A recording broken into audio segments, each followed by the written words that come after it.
Halo semuanya, saya Kanea Kalika dengan NIM 241111049. Kali ini saya akan menampilkan simulasi konseling online dan di dalam video ini saya sebagai konselor dan teman saya Isnabila sebagai klien. Selamat menyaksikan. Halo, selamat siang. Terima kasih sudah meluangkan waktu untuk sesi konseling online hari ini. Sebelum kita mulai, apakah kamu dalam keadaan nyaman untuk berbicara sekarang? Iya Kak, aku siap. Baik, sesi ini bersifat rahasia dan fokus pada hal-hal yang sedang kamu rasakan. Aku di sini untuk mendengarkan dan membantu kamu menemukan cara terbaik untuk menghadapi.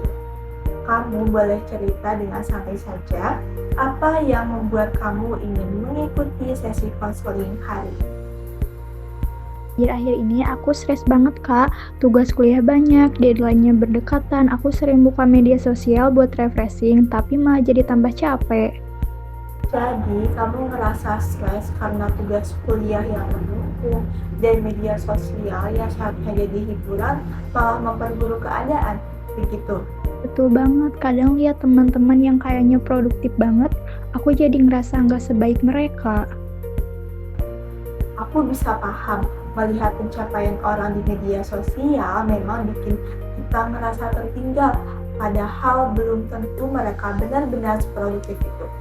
Kalau boleh tahu, hal apa yang paling bikin kamu terbebani dari situasi ini? Aku ngerasa harus terus produktif kayak orang lain Kak, tapi udah capek banget, bahkan pas istirahat pun kepikiran tugas. Kedengarannya, kamu sedang berada di fase di mana tuntutan tugas dan tekanan sosial dari media membuat kamu sulit tenang ya? Iya Kak, rasanya kayak nggak pernah cukup waktu buat diri sendiri. Itu hal yang sangat wajar, apalagi di generasi kamu yang kehidupannya dengan teknologi dan media sosial, kadang kita lupa bahwa istirahat juga bagian dari produktivitas. Biasanya, apa yang kamu lakukan saat merasa lelah atau stres? Biasanya aku buka TikTok atau Instagram, tapi malah jadi scroll terus sampai lupa waktu. Iya, media sosial bisa bantu kita buat terhibur. Tapi kalau terlalu lama justru bisa bikin beban pikiran kita makin besar. Coba kamu pikirkan, hal kecil apa yang bisa kamu lakukan untuk mulai menyeimbangkan waktu antara tugas kuliah dan waktu istirahat. Mungkin aku bisa atur jadwal dalam batasi waktu main sosmed, misalnya cuma 30 menit setelah semua tugas selesai. Itu langkah yang bagus. Kamu juga bisa kasih reward kecil buat diri sendiri setiap kali menyelesaikan tugas, seperti istirahat sebentar, kemudian mendengarkan musik, atau menonton video ringan. Iya Kak, aku suka lupa ngasih waktu buat diri sendiri. Nah, itu penting karena dengan memberi ruang untuk diri kita sendiri, kamu bisa menjaga energi dan semangat belajar. Terima kasih Kak, aku merasa lebih lega setelah cerita.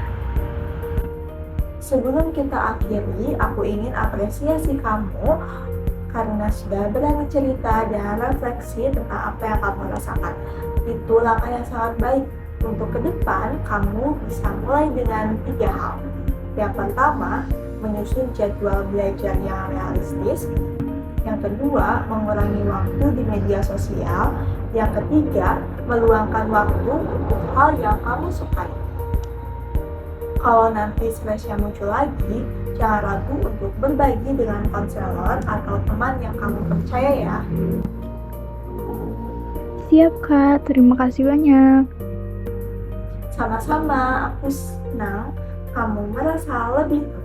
Semoga setelah ini kamu bisa lebih semangat menjalani kuliah. Sampai jumpa di sesi berikutnya. Dari simulasi online dengan topik stres karena tugas kuliah dan media sosial, pada Gensi saya belajar bahwa masalah ini sangat dekat dengan kehidupan mahasiswa saat ini.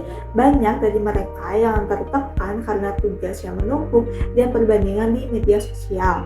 Melalui simulasi ini, saya menyadari bahwa peran konselor bukan hanya memberikan saran, tapi juga menjadi pendengar yang empatik dan membantu klien menemukan kekuatan dalam dirinya sendiri. Pengalaman ini membuat saya lebih memahami pentingnya empati, komunikasi hangat, dan kehadiran penuh, terutama dalam konseling online yang dilakukan secara jarak jauh. Terima kasih.